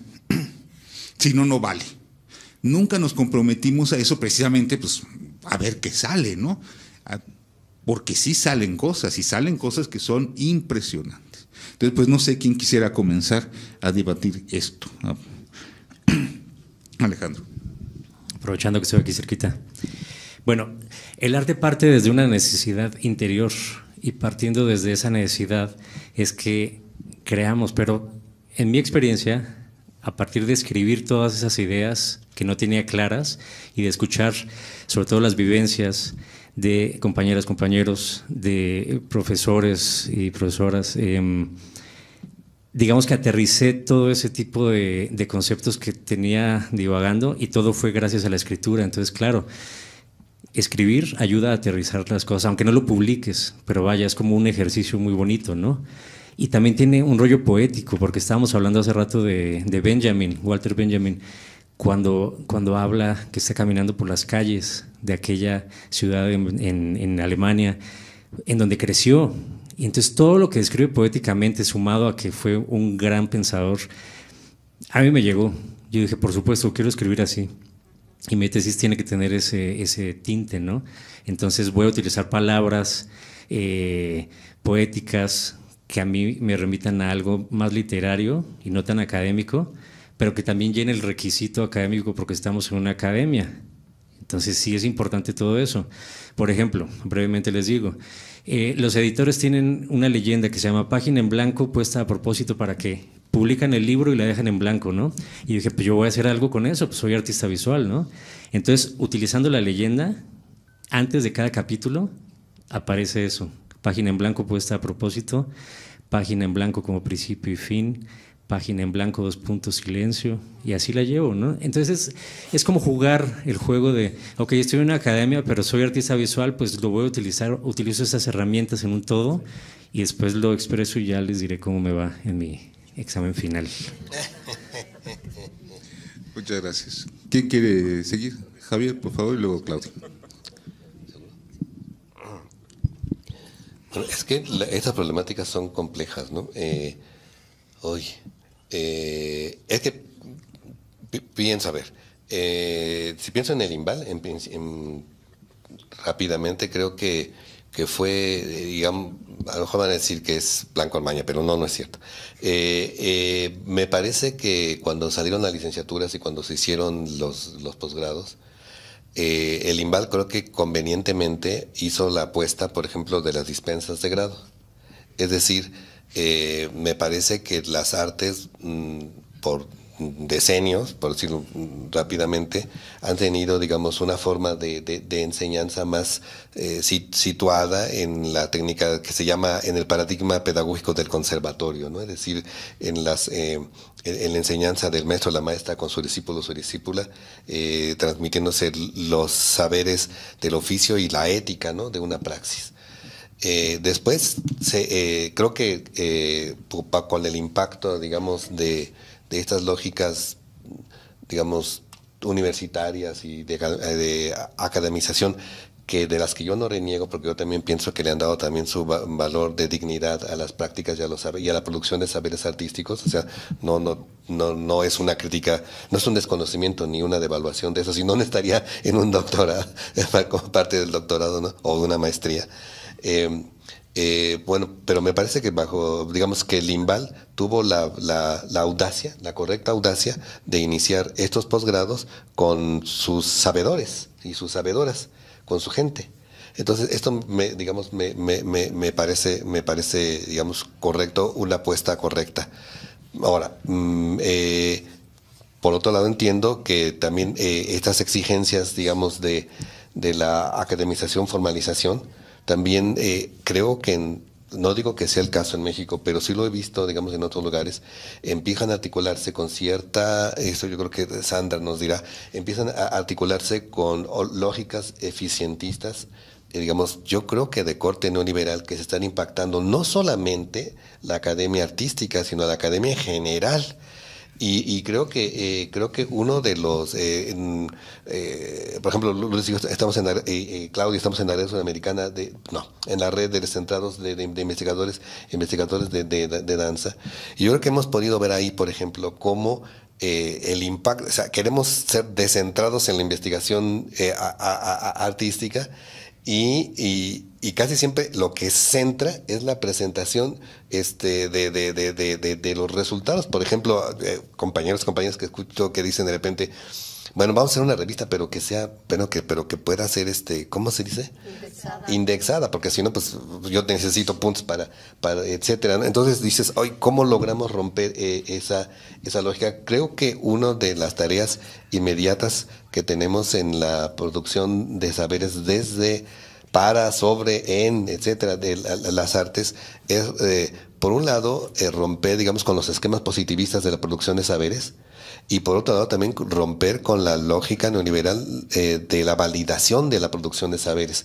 Creo que esos son dos de nuestras tareas fundamentales, y creo que eso implica hacer un trabajo, reivindicar la construcción de los sujetos colectivos académicos artísticos. Creo que es necesario hacer un trabajo colegiado. Creo que eso, para que nosotros y nosotras seamos quienes definamos ciertas políticas académicas, culturales. Yo diría, ahorita hay muchísimo más, pero bueno, para no acaparar. Muchas gracias. Claudia, por favor.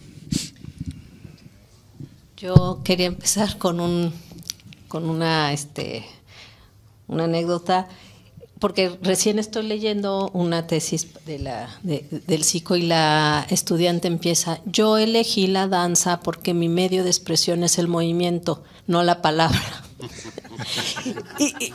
y luego sigue, ¿no?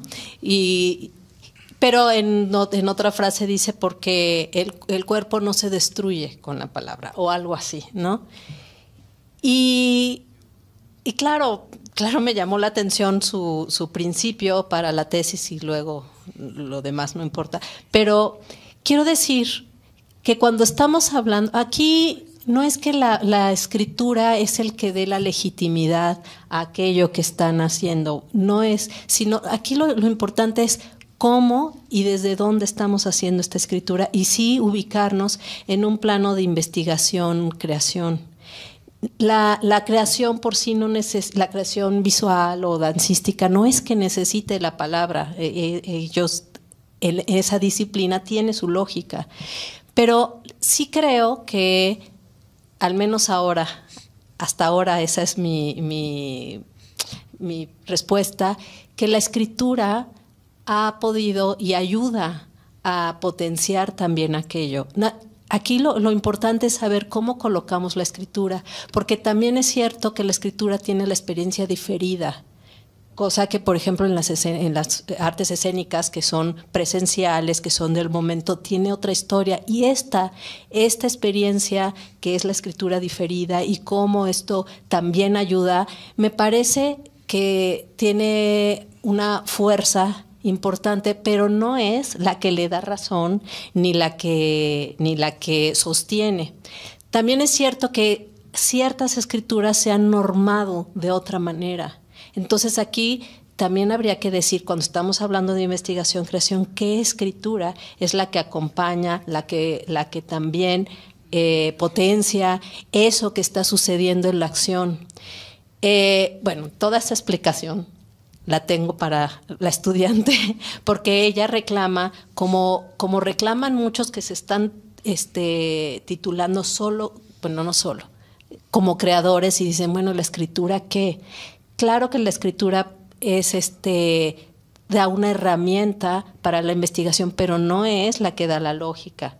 Sí es verdad que, como dije, el arte está creando conceptos y está creando un tipo de conceptos.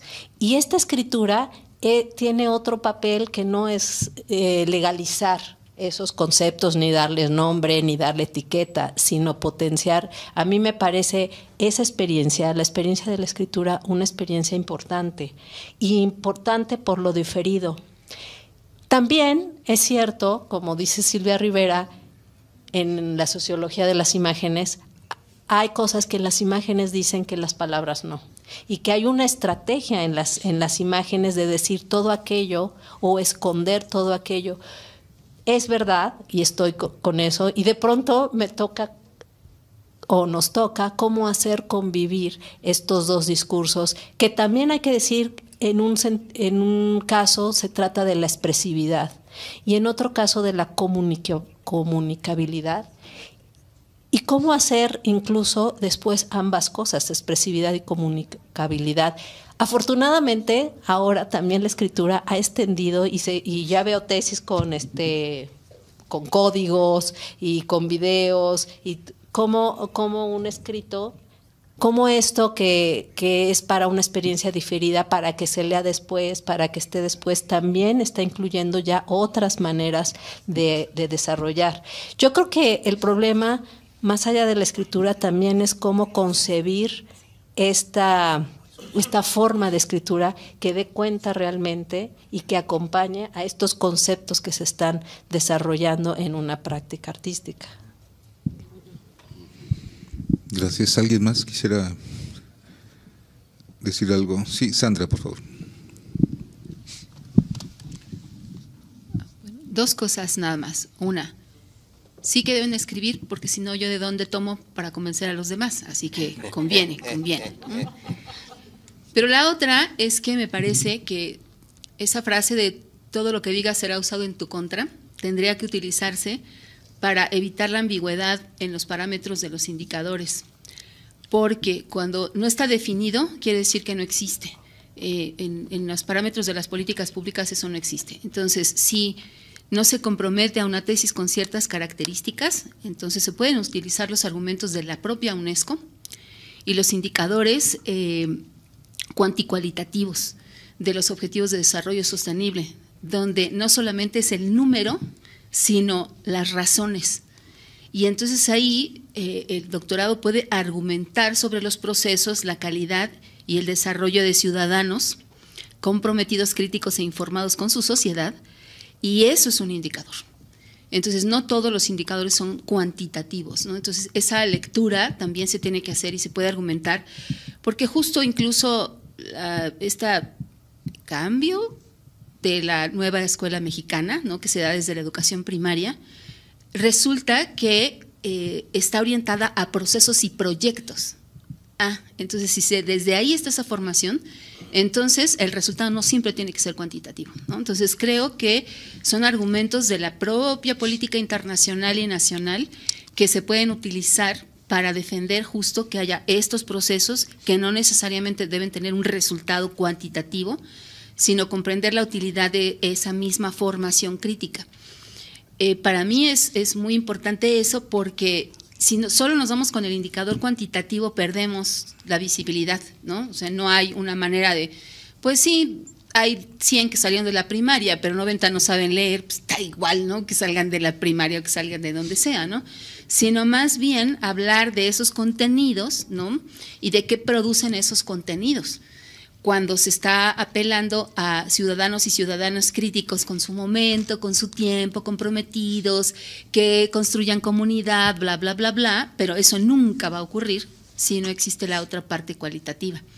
Entonces, yo creo que por allí esta reconstrucción de indicadores y de planteamiento de por qué la tesis tendría que ser de otras maneras y no ese resultado final con APA 7 y 300 páginas o lo que sea, es una cosa que sí tendría que estar escrita y que sí tendría que plantearse, sobre todo cuando son escuelas formadoras en arte.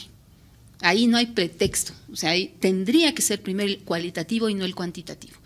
Y lo entiendo el cuantitativo porque es una inversión financiera, ¿no? Es decir, yo te doy tanto dinero, ¿cuántos estudiantes me estás dando?, ¿no? Y sobre todo en estado terminal, ¿no?, es decir, titulados o con una certificación, ¿no?, porque eso es lo que busca el sistema. Pero de todos modos hay esa defensa de lo cualitativo. Entonces, yo creo que en esa reformulación que se pueda hacer tendría que establecerse esto como una premisa muy importante y no aislada, sino conectada con todas las transformaciones educativas a nivel global, que nos encanta afirmar todo. Bueno, pues si nos encanta afirmar todo, pues también leamos bien ese todo, ¿no? Y esa parte también es fundamental para todo eso que dicen que quieren lograr con la educación, no solo una educación bancaria, ¿no?, o neoliberal, porque aún esa también requiere de otras cosas, ¿no? ¿Por qué contratan en las empresas a gente de teatro que les enseña a la gente cómo respirar y no morirse de un infarto, ¿no? O sea, si hay esas cosas, pues quiere decir que sí hay una necesidad, ¿no? Entonces, habría que plantearlo por ahí, y la defensa de esta terminación y en estas diversas modalidades puede ser por allí. Bien, muchas gracias. ¿Alguien más?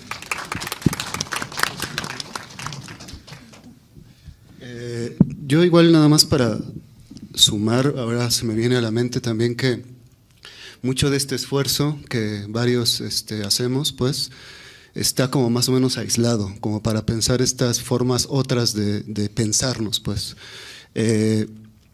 Creo que hay también como necesidad de integración de partes, ¿no? Por ejemplo, estoy pensando que esto que acá se llama investigación tiene otros nombres en México, que funciona también de una manera muy similar metodológicamente, pero que están aislados, pues, o sea, muchos de estos esfuerzos están aislados.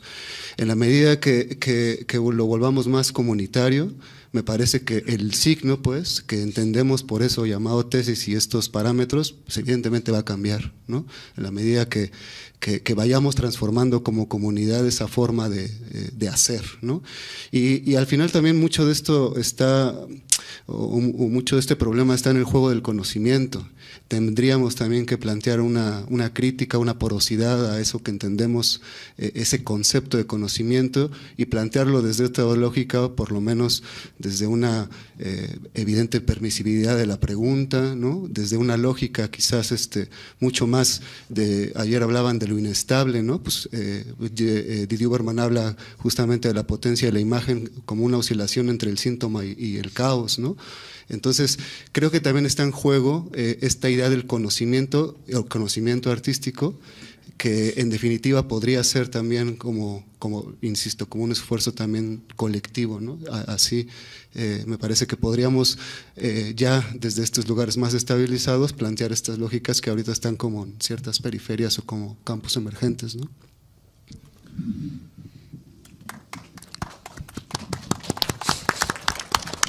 Muchas gracias. Miroslava, ¿quieres comentar algo? Bueno, dijeron varias cosas interesantes, ¿no? Bueno, una de estas cosas de lo de los indicadores cuantitativos y cualitativos, ¿no? O sea, sí existen, pues, otras formas de medir y de considerar y de evaluar, ¿no? El problema es que luego no los usamos, ¿no? Y para mucha gente, de hecho, no cuentan, pues, ¿no?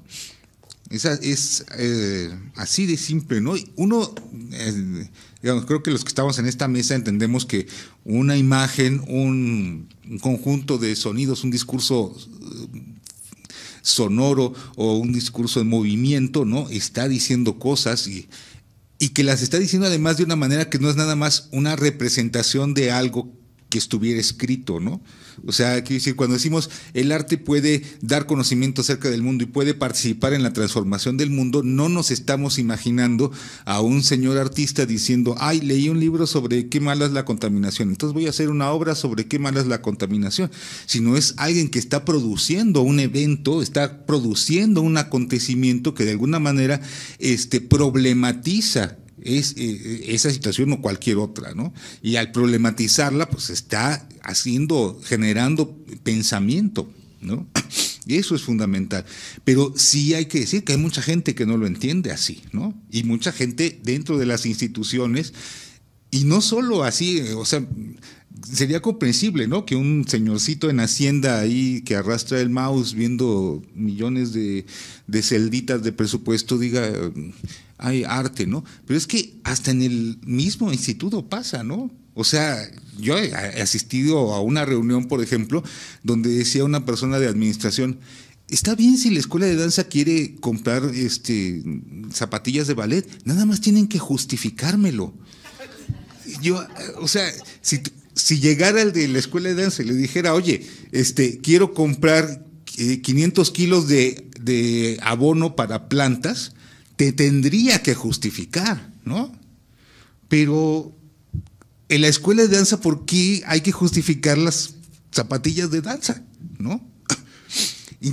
Nos enfrentamos mucho a ese tipo de cosas.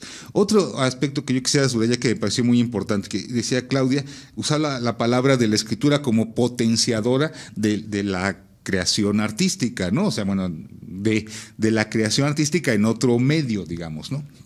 Que me parece muy importante porque es cierto que la escritura no tendría por qué ser la legitimadora de la otra producción. Y sin embargo, a nivel institucional muchas veces sí se entiende así, que la escritura, ¿no? O sea, está muy padre tu obra, pero no importa, hazme una tesis, escríbemelo, ¿no? Y incluso he visto yo en las mismas escuelas de arte de Limba, o sea, leo la tesis y no veo la obra sobre a la que se refiere. Ahí tiene muchas faltas de ortografía, no cita al autor que le dije, ¿no? No cita suficientes autores, tache, ¿no? Eso también pasa. ¿Cómo combatimos estas cosas, no? Y tendría que ver también con esto. Aquí llegó desde las redes sociales una pregunta de Leilani Mendieta. ¿Cómo llegar a un doctorado de tal calidad si a nivel licenciatura y maestría los espacios son exclusivos para gente con altos recursos económicos, ¿no? Bueno, afortunadamente tenemos, por lo menos en este país, una educación pública que, pues hasta donde sí no sale tan cara, ¿no? Y el doctorado en particular, pues es gratuito y ojalá lo siga haciendo. No sé si quisieran comentar algo al respecto de esto o de otros comentarios antes de pasar a las preguntas del público. Yo creo que el asunto de la tesis y demás, lo que pasa es que cuando hice un montaje reciente me di cuenta que es demasiado el tiempo, a veces años, meses, años, en donde vas concibiendo una idea y dices, ok, la voy a hacer de tal material, y en un mes se quita el montaje y ya, es muy efímero, ¿no? Entonces hablé con un músico y le dije, oye, pues es que tenemos que hacer algo. Entonces se nos ocurrió la idea de hacer una videodanza. Entonces la grabamos y eso ya queda como documento que va a llegar a más personas gracias a la tecnología. Y a través de la tesis, el método del silencio o el manifiesto del silencio, pues está escrito. Muchos lo hicieron en el pasado, muchos artistas escribían. Y hoy leemos sus textos y entendemos su obra. Entonces por eso creo que es importante todo esto. Javier, por favor. Mira, es que entiendo y recupero palabras de Miroslava. Es que para mí la escritura es una de las formas de la pasión. Entonces, cuando la academia, digamos, vamos a decir, tradicional, etcétera, mata esa dimensión pasional, bueno, no mata, pero la dificulta, quiere aminorarla, me parece que hay un error. O sea, yo creo que precisamente que la escritura nace es esta emergencia personal, asumiendo que lo personal siempre es una construcción compleja, colectiva, específica, ¿no? Entonces, porque a veces me preguntan, tú que vienes de letras y de la danza, ¿cómo vives esa experiencia contradictoria entre la palabra y el movimiento y el cuerpo? Y yo no lo he vivido nunca como experiencia contradictoria, sino como un continuo. Entonces yo creo que habría que generar ese continuo. Ahora, y pienso, y para ver un poco bueno, y siento que en las tesis que hemos leído, que ha dado lugar nuestro doctorado, creo que este continuo está apareciendo de maneras muy interesantes. Por ejemplo, pienso en la tesis de Alejandro, hay una defensa de lo aurático, dialoga con Benjamin, peleándose con Benjamin, y en la escritura haciendo una reivindicación de lo aurático en contraposición a la fetichización mercantil del capital, pero dicho con una escritura que lo que recoge es su proceso individual de creación de obras específicas. Entonces eso me parece sensacional. Luego a Omar, creo que un compañero que está escribiendo sobre teatro, yo digo que él encontró una manera de escribir en espirales. Yo digo, lo que está escribiendo es una tesis serpiente, donde que escribe en espirales, para hablar de la relación entre la gestalt y la puesta en escena. Y por ejemplo, de Luis Miguel Quijada, él hace un texto, yo digo que poco así furioso, rabioso, muy apasionado como es él, y yo digo que él hace un maridaje inusitado, hace una lectura marxista de la perspectiva de la teoría crítica de Heidegger, ¿no? Entonces, a partir de la categoría de habitación, que lo convierte en la categoría de lugar. Entonces me parece que estamos dando lugares de desplazamientos, o Roberto, la de Roberto es me parece que afortunadamente estamos dando lugar a estas experiencias, pero creo, y aquí coincido con Claudia, creo que lo que aporta la escritura crítica es que le da luz a esta dimensión crítica de la praxis artística. Y yo creo que una investigación teórica sobre las producciones artísticas tiene este compromiso, según yo, de ser leal y solidario y potenciador de esta dimensión crítica.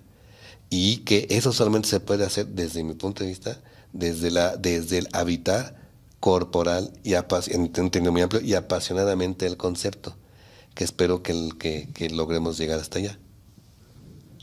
Miroslava, por favor. Bueno, creo que de aquí pasamos a las preguntas, ¿verdad? Es que yo inevitablemente voy a tener que citar. Pero me parece que es como una recomendación para todos, ¿no? Y dice el primer mandamiento de Nietzsche: lo que importa más es la vida, el estilo debe vivir. 2. El estilo debe ser apropiado a tu persona, en función de una persona determinada a la que tú quieres comunicar tu pensamiento. 3. Antes de tomar la pluma hay que saber exactamente ¿cómo se expresaría de viva voz aquello que voy a escribir? Cuidado con el periodo. Dice, solo tienen derecho a él aquellos que tienen la respiración muy larga. El estilo, esto es muy importante, debe mostrar que uno cree en sus pensamientos, no solo que los piensa, sino que los siente.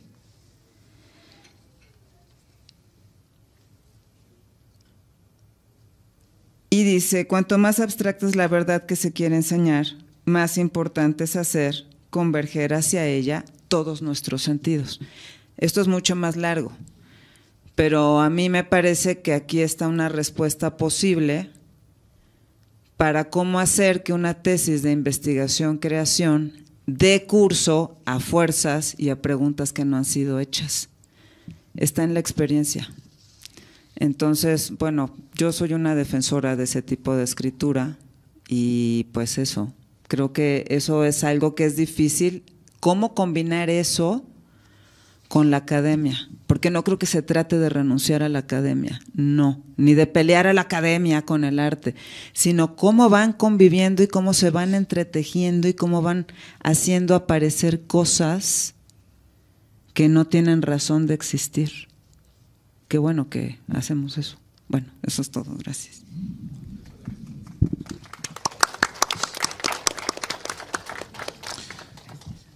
¿Alguien más quisiera participar de la mesa? Alejandro, Leonardo. ¿No? Bien.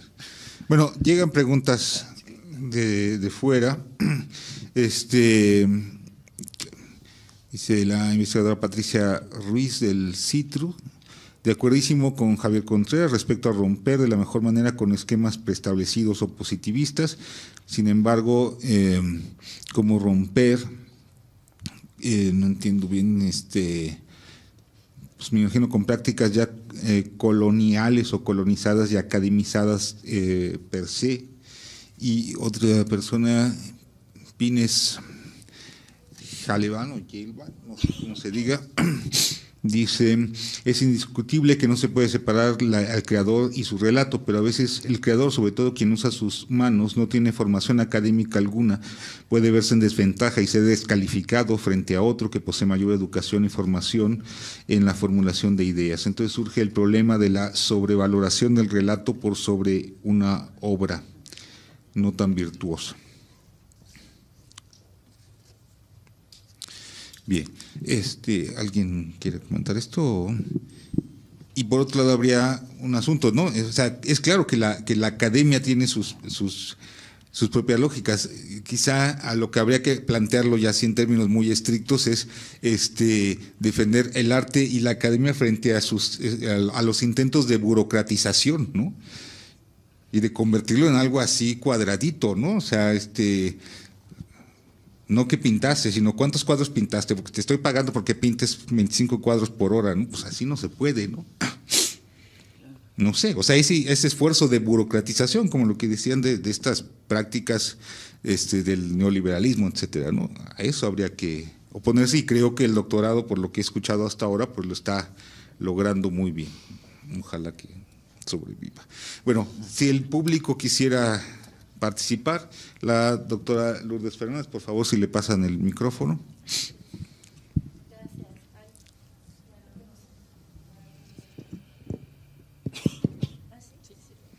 Gracias, buenos días todavía. Bueno, yo creo que, a mí el seminario de estética, la verdad se me hizo muy disfrutable, ¿no? Como docente y creo que es un espacio donde creo que confluyen el pensamiento de varias disciplinas de manera muy afortunada, pero yo creo que en ese camino hacia, la teoría es una práctica, ¿no? También, pero en ese camino hacia, pues no validar, sino como visibilizar también la relación con realmente lo que hacemos, ¿no? O sea, nuestras disciplinas artísticas y la interdisciplina real, o en ese sentido, creo que un área de oportunidad, ¿no? A ver, como empresaria, que un área de oportunidad que sí, en la que tenemos que pensar en el doctorado y, bueno, por supuesto en la materia, pero en el doctorado, es en tener más contacto con la práctica artística. Yo creo que esa es una vía que nos podría ayudar mucho, ¿no? Porque nosotros en nuestras clases, en nuestras sesiones, podemos poner algo práctico, lo que sea. No se trata tanto de eso, sino también de mirar hacia el ámbito de la práctica de las artes, ¿no? E incluirla más en nuestro doctorado. Eso sí creo que es un área muy importante en la que tenemos que pensar y que nos puede ayudar mucho a transitar hacia estas otras escrituras que surjan desde el cuerpo y desde la experiencia, etcétera, etcétera, ¿no? Porque claro, si alguien viene, no sé, de las ciencias sociales o como Sandra, ¿no? O sea, pensaba en lo que Sandra decía que pensaba al principio de la materia, ¿no? Decía, ¿yo qué estoy haciendo aquí? Claro, a mí esto, ¿no? Un escultor, un pintor, ¿no? Puede pensar, ¿no? ¿Y yo aquí qué, no? O sea, a mí Hegel qué, ¿no? Ya se ve, ¿no? Que efectivamente hay los estudiantes aprovechan, ¿no? Esta interdisciplina teórica, etcétera, que se da en las materias. Ahora yo creo que tenemos que mirar un poco más hacia las prácticas artísticas. Eso sí, nada más eso. Muy bien, muchas gracias. ¿Alguien quiere comentar? Ya, Charly, ¿verdad? Sí, gracias. Bueno, un poco en complemento a lo que decía ya Sandra, y que ayer se estaba hablando, ¿no? Con respecto a esto de los apoyos y de cómo hacemos que también a nivel administrativo, burocrático, ¿no? El doctorado, pues ya está reconocido. Creo que lo más difícil, y yo cuando leí, recuerdo la primera vez el reglamento, me parecía muy claro, suficiente, ¿no? A diferencia a veces de otros que, bueno, yo he tenido experiencia que dices, les falta estructura, ¿no? Ya ahorita viendo esta retrospectiva de 2 generaciones, de las cosas que sí se han ido modificando, al menos de la nuestra con respecto a la segunda, y lo que ahora comentaba Sandra, me parecería que también sería muy afortunado, y quizás es parte de lo que mañana se comete en la mesa de conclusiones, esas modificaciones, ¿no? Y creo que ayer hablábamos del CONACYT, con H, ¿no? Y que ojalá se incluyan las artes. Creo que ese todavía es un camino de mediano plazo, ¿no? En el que hay que hacer mucho esfuerzo, pero pensaba, por otro lado, que finalmente pues somos parte de la Secretaría de Cultura, ¿no? Y la Secretaría de Cultura sí tiene becas para los niveles medio superior y superior de las escuelas artísticas. ¿Por qué el doctorado no? O sea, creo que también esa sería una manera en la que, digamos, es esa forma de apoyo, ¿no? Y dentro del reglamento pudiera también especificarse, como lo decía Sandra, ¿no? Estas situaciones de… Ciertamente, como lo dijo Carlos también, dice nada más tesis y debe de constar de introducción, desarrollo, conclusiones, ¿no? etc., pero no dice qué tipo de formato de texto. También ahí cabría que en el sínodo se pudiera explicitar, ¿no? Sí entiendo, y porque yo también a veces lo veo desde mi otra área, desde la conservación, que a veces se quiere escribir, o los tesistas no hacen propuestas y llega el sínodo o llegan los asesores y les dicen, no, es que tiene que ser de esta o cual manera, ¿no? Y eso pues te ciñe, porque al final dices, pues si no, no me dan la firma, ¿no? Pero que también desde el mismo reglamento pudiera reconocerse esto, que estamos también aprovechando el conocimiento, las amplias experiencias de gente que a veces no tiene los grados, como ya se decía, ¿no? Y que eso es válido aquí, ¿no? Entonces es una manera de que también a través de los propios mecanismos que tienen como eso, como un reglamento, ¿no? Yo sé que puede tardar mucho en lo que se aprueba, porque hay que pasar, bueno, consejos, CEGEA y demás, pero que también eso se pudiera considerar como parte de estos cambios que pueden ayudar a fortalecer más al doctorado. Gracias. Muchas gracias. Sí, Sandra, ¿va? Es que no como los veo oscuros, no sé si son. Es el lado oscuro de este lado. No, bueno, a propósito de lo que han mencionado, yo creo que algo que ya no mencioné ayer, que me tocó estar allá, porque estaba más emocionada que mi postura crítica es que precisamente el aspecto de la literatura está muy abandonado y no se ve como tal, como un producto artístico. Es decir, hablan de la escritura, hablan de incorporar la escritura, hablan de las tesis, pero ¿qué pasa para quienes estamos dentro de las letras? Como sea que se llamen las letras. Y que precisamente vemos la oportunidad en el papel de poder plasmar y reelaborar un discurso académico, personal, íntimo, con una verdad subjetiva que quede ahí plasmada, donde esa verdad subjetiva es del artista, pero que es un artista que crece en sociedad y por lo tanto está dentro de un ámbito cultural. Creo que precisamente las tesis no se están viendo también como productos artísticos. Y creo que eso responde justamente a la mirada que yo decía ayer, ¿no? Cómo el Estado concibe el arte, por lo tanto, cómo lo valora y por lo tanto, teleológicamente, qué políticas públicas va a emprender. Y precisamente yo lo que veo ahí son los logotipos de las artes que son vistas como patrimonio desde una constitución del Estado que viene desde el siglo XX, ¿no? Que cuaja a partir de esta mirada de la cultura en su fase material, donde solo la escultura, la pintura, la danza, etcétera, es considerado como arte y siempre las letras se le puso como en un lado aparte. Y entonces, ¿qué pasa con el cine? ¿Qué pasa con, por ejemplo, la misma arquitectura? ¿Qué pasa ahora con estas formas emergentes, con las tecnologías que están dando pie a unas formas estéticas o productos artísticos que rebasan los institutos de investigación, que responden a una lógica política del siglo XX? Y creo que ahí que el posgrado podría ser incluso una punta de lanza crítica para pelear precisamente por esa apertura y esa mirada que sucede en la práctica, si no yo no estaría dentro. O sea, es algo que yo hoy día aplaudo y valoro. De lo contrario, seguiría haciendo mi cita zapa y eso no significa que no incorpore la academia, todo lo contrario, tengo un bagaje académico que me permite trasladarme al otro, digamos, a la otra dimensión que es la literaria.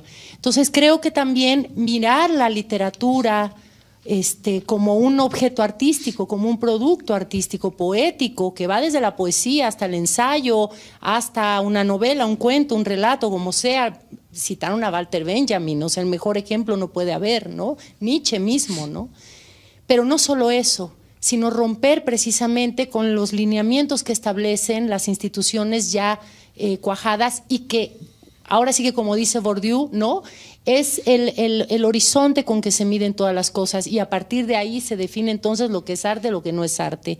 Creo que es una oportunidad, esto que yo decía ayer, el síntoma, la falla, es lo que nos permite jalar hebra para recrear y rehacer y reinventar y entonces abrir opciones, ¿no? Creo. Gracias. Claudia, por favor.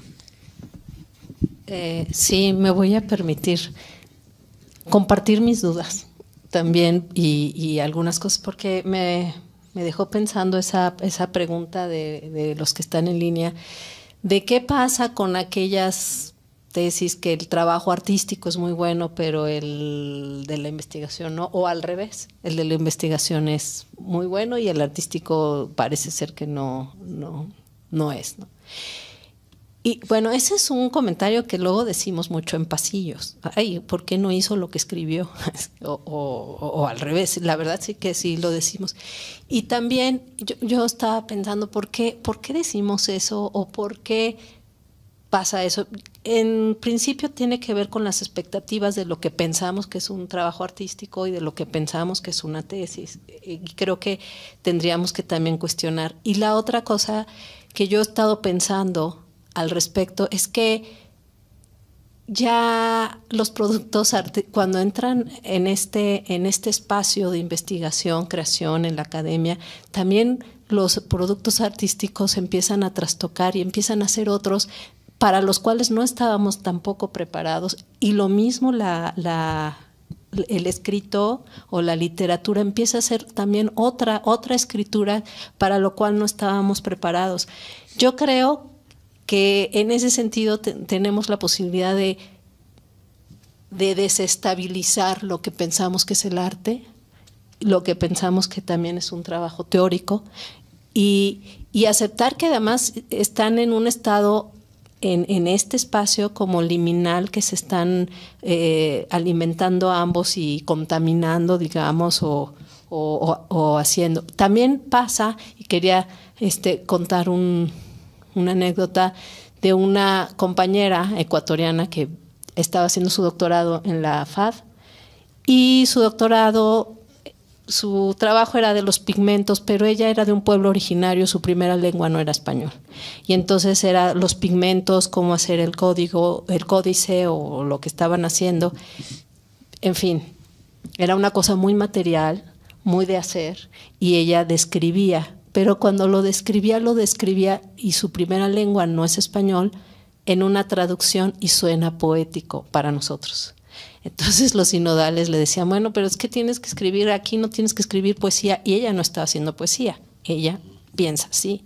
Entonces, claro, ahí hay toda la carga de lo que esperamos, de lo que es este texto, y también de lo que esperamos. Yo creo que tenemos una, ¿cómo dijiste? Una región de oportunidad, o un área de oportunidad para pensar cómo se expanden o cómo se empiezan a formar otras cosas, que eso es lo que nos otorga estar en un espacio académico, artístico, cómo aparecen nuevos formatos y nuevas formas de decir y de hacer en ambos espacios, ¿no? Estamos en un espacio liminal que tendríamos que estar preparados para recibir eso que emerge, ¿no? Eso es todo. Muchas gracias. ¿Alguien más de la mesa quisiera? Sí, Alejandro. Rápidamente, porque vi que el tiempo está corto. Yo creo que, respondiendo la pregunta que hicieron en línea, algo muy sencillo. Jacques Maritain dice, la responsabilidad del artista es con uno mismo, y mientras se haga honestamente ese trabajo, sea escrito, sea práctico, pues el discurso va a estar ahí, ¿no? Y esa es la base de mi manifiesto del silencio, del método que utilizo. Y creo que por ahí debe ir el artista del siglo XXI. Pero artista incluyo a todos, hasta los investigadores. Gracias. Muy bien, pues yo creo que ya más bien ya nos dijeron que ya había que acabar. Les agradezco muchísimo a todos los panelistas, a todas las personas del público, a los queridísimos colegas que participan en el seminario y que estuvieron aquí también presentes. Muchísimas gracias a los estudiantes y las estudiantes que estuvieron aquí también presentes, y los demás personas. Muchísimas gracias, y al rato comienza una siguiente mesa. Muchas gracias. Hasta luego.